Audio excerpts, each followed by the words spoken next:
Big Indy welcome.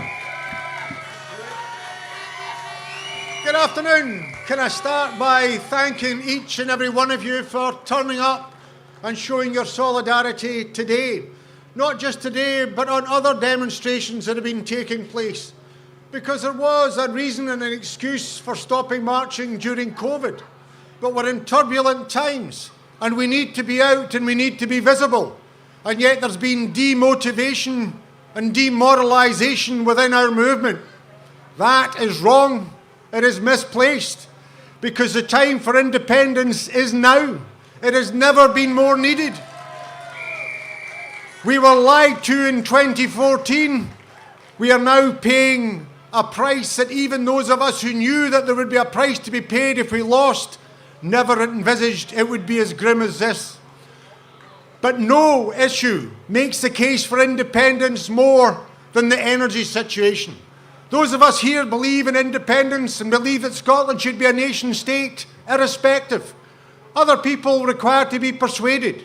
But the one thing that makes the case is the situation that you have an energy-rich country and you have a people who are in fuel poverty.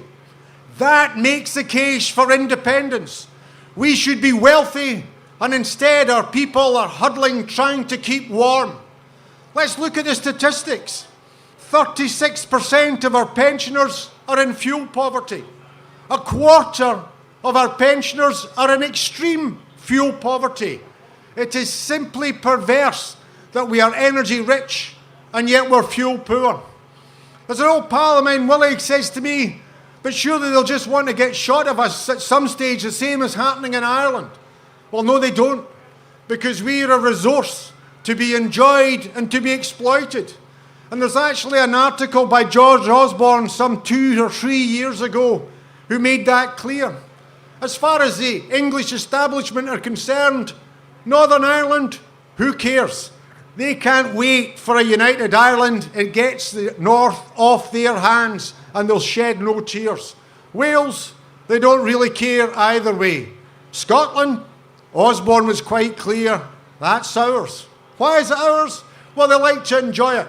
If their kids can't get into Oxford or Cambridge, they can come up to St Andrews or Edinburgh or Glasgow. They can come up and enjoy the Edinburgh Festival, and they can even come up and enjoy hunting, shooting, fishing on our hills and our glens.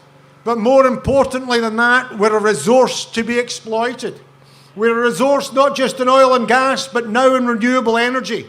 And they know that, because we're duty bound now to be seeing, going south of the border, 124 billion kilowatts of renewable energy. 124 billion kilowatts. That could power every house in Scotland 12.5 times over. The situation is, though, we're getting no revenue for it. We're getting no work from it. I can go down to Dunbar Harbour and I see turbines now out in the River Forth. There's almost 40 now, and that's just one field. There will be hundreds. And yet Methil lies idle. They're bringing the turbines up from down south or even from across the seas. The work is going elsewhere, and even the jobs are going elsewhere, because I've had constituents sailing out of Montrose who were laid off and replaced by South Asian labour being exploited. Why is that? Because if you're more than 12 miles out, you're out with the maritime limits, and the employment wages, the employment laws and the minimum wage doesn't apply. So we're getting no business, no work, we're being ripped off. That's just the situation with renewable energy. People in East Lothian can see the turbines in the Lammermuirs, and they can see the turbines offshore. And yet we're going to get our environment damaged because they want it fast and cheap, and they'll put up pylons rather than cabling it. And yet we can't afford to heat our homes. It's a replication of what happened with oil. Norway discovered oil and got immensely rich. We discovered oil, as Jim Siller said, and have seen an industrial desert made. 40 years ago, the big fight was the miners' strike. But now in oil and gas, the big fight is Grangemouth Refinery. We have to make a stand for that. I grew up just along the road from it. And as Mick McGahey said about the miners' strike, This isn't just about the current generation. And believe you me, it's a young workforce there. If they lose their jobs, then they'll have to go south or probably abroad. This is about training future generations. We already have a skills gap in Scotland.